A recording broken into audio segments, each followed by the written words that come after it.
and you did nothing to control the situation. Correct.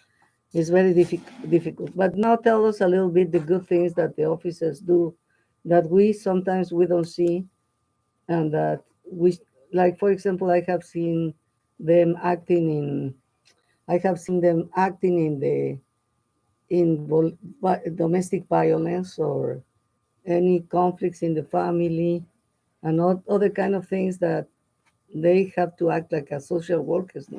Yes. Well, a lot of the social woes fall to law enforcement officers.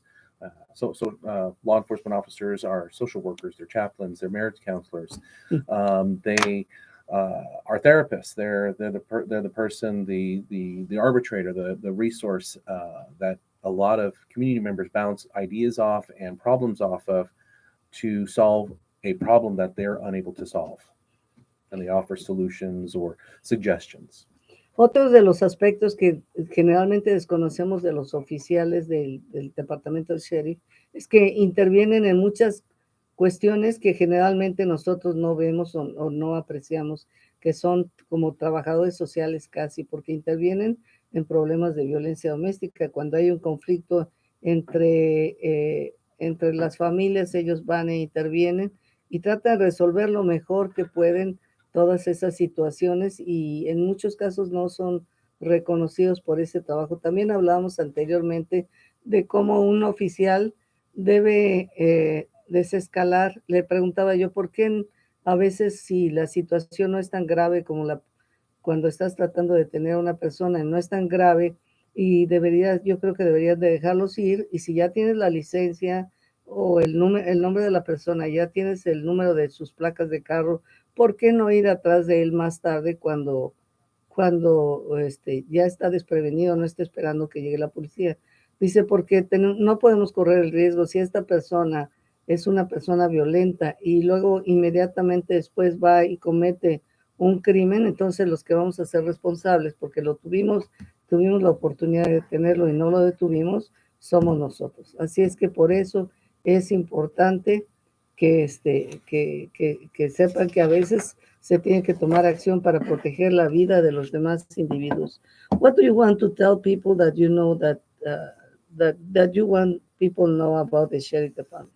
Well, deputies, the deputies and the sheriff's department are made up of people, and people that have the interest of the public and their safety in mind. We don't get into law enforcement because of any other reason other than we want to help. It is a job, it is a career, but generally the things that we see, the things that we do, we don't do it because that's what we want to do. We want to help others. There's a lot of good that comes out of what the sheriff's department does.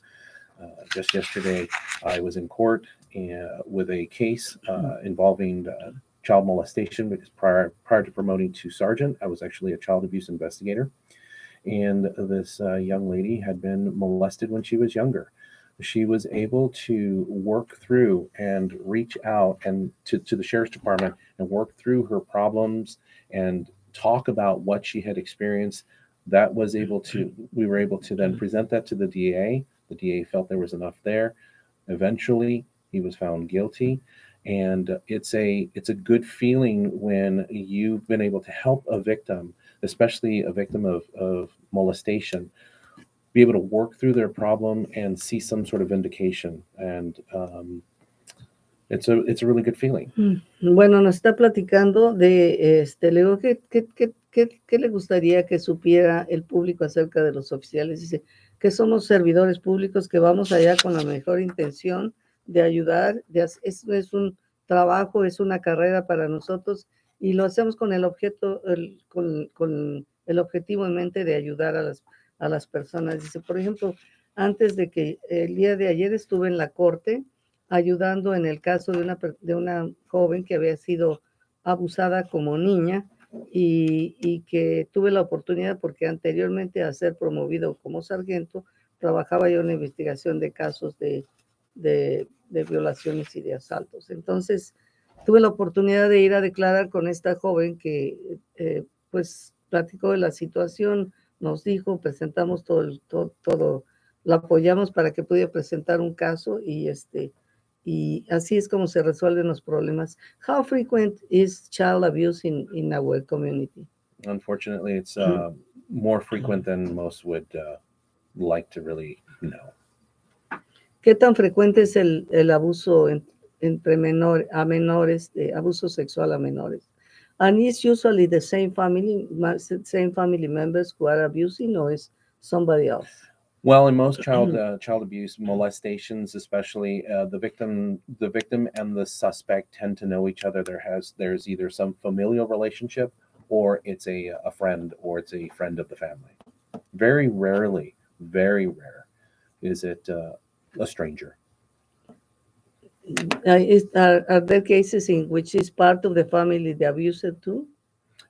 Say that again? Like somebody from the family, like for example, the father, the uncle, the Yeah, so like an uncle, a grandfather, a new boyfriend, a new uncle coming into the family. Yes.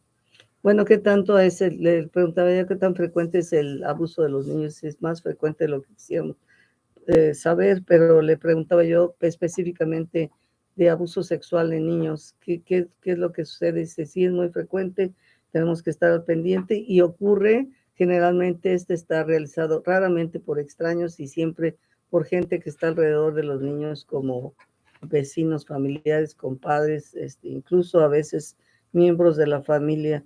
Esto es muy doloroso y hay que confrontarlo. How can we prevent any kind of child abuse? Well, how can we prevent any type of crime? It's very difficult. Well, you give them good jobs, good salaries, happiness, and then nobody wants to steal anything. No? I would love to believe in that, but I don't think that would happen. When it comes to child abuse and molestation, one of the biggest things is really be observant, listen to your children, listen to what they're saying, watch what they're doing.